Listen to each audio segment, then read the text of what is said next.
Do you agree with those who then say, in the same vein, that part of the reason why this may be happening, it could be because the military is now being bogged down with cronyism, nepotism, all of those things. They chip away at the professionalism of the military. It's virtually adding up to what we are saying here. When you have a system that is given to stereotypism, where you have people that do not have their imagination hats on their heads, there is no metacognition, zero innovation. You continue to do things the way my granddad did, you're going to get the results my granddad got. Don't forget, the whole thing is itinerant. There is no same day. There will always be a brand new day. The changes will be made. Let me tell you something, put simply. That terror mastermind is not interested in whether we have an army or not. He looks for opportunities. Sure. And there are always opportunities. Beautiful. He looks for opportunities. So what do? We must have our imagination heads intact to borrow his eyes so we can see those opportunities and make them unavailable. Mr. Bani, yes. when he talks about seeing opportunities and make them unavailable, that's right. He also talked about the fact that we here being the security apparatus appears not to be thinking. Do you think that's the way it is? It is even much more than that.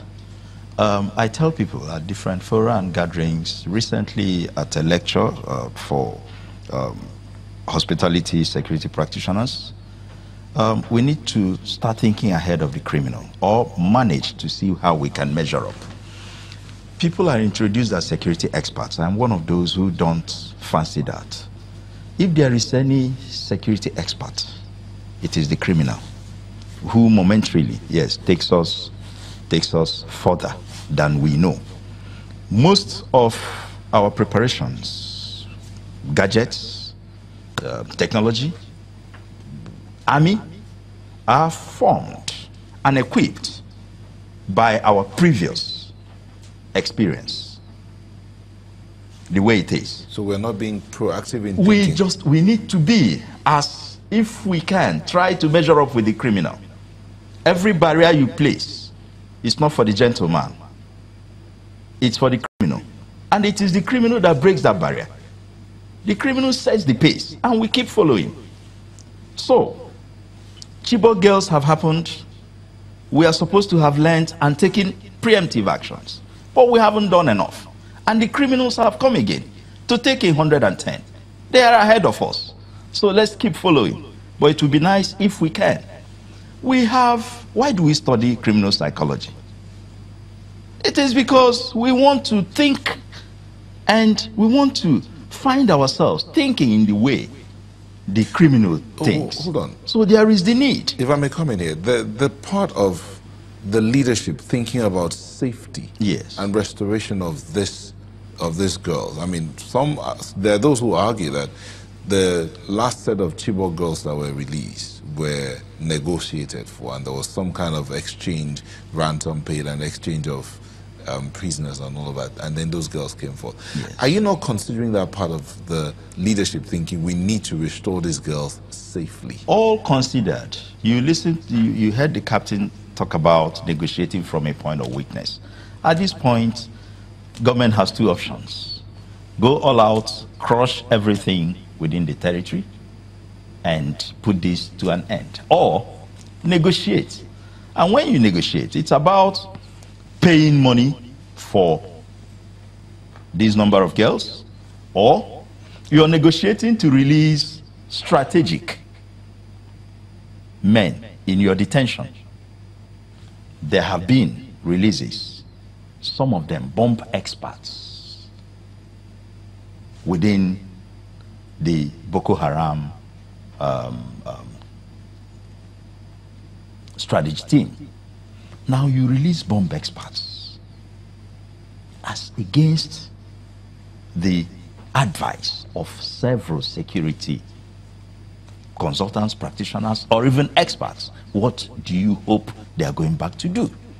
So government is now at a crossroad, from my understanding, that this negotiation is from a point of weakness, goes two ways: release our men, and in some cases, pay certain amount. And when you pay, what have you done? You have strengthened them the more. From the money you pay, they buy arms and ammunitions and get a lot more fortified to come and break the security, the little that we have achieved as a nation. Captain. So it's much more than we can imagine. Captain, do you agree with him that it's much more than just opening up the way for the criminals? Yes, you see, when you are handling something like terrorism, you cannot but be open-minded, very absolutely open-minded. In our climes, such open-mindedness may even be seen as craziness. But then the man you are looking at is probably mega crazy. What I'm trying to tell you is this. There are certain things that are not even allowed to happen or fester than managed when they do. Okay? Let me give you an example of my own mind's workings. Some girls were released. Tried as I may, I couldn't. It's not surprising. Those girls were in some kind of confined, classified areas while they were being debriefed. But there were skill sets I doubt if we applied. Okay? There are ways you could sit 1, 2, 3, 6 girls together with someone, probably of the same gender, and in a period of 1 month, they're going to help them by goading their minds, their subconscious minds, to go back and tell you exactly what happened. Of very important essence is, what did you see? What did you hear? What did you feel? What did you observe? All of these are in your subconscious, but because you were traumatized, you may not focus on them. But that hasn't happened to... I don't think so. Look, okay, let me just come in here a bit and call for a film from someone who's what he saw or what he heard and what he thinks should be done with what he saw. Let's listen to this lawmaker from Yobe State talk about where he thinks adopted girls are and what should have been done. We have a very big forest between Yobe and Borno.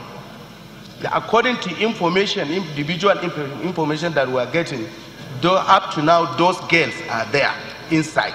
And the military are aware. It's just like Sambisa now. It's just a matter of for them to go to that place and rescue the children.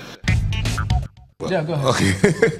Well, Captain, now that one person who apparently heard or got some information, what he knows, and he's talking, and according to him, the military knows or is aware of this position. What does that say about the role of, you were talking about the role of different people when it comes to this security issue? That's a lawmaker. There are those who are concerned that the people in Dapchi were watching the incident going on and did not report it. What do you think? that again is basically what I'm saying, zero imagination, zero innovation. 2 arms of service, for example, were trading blames. Of what use is it? Why trade blames post-event? Why not invest those energies for trading blames into doing that pre-event? Now look at the issue of the forest he mentioned.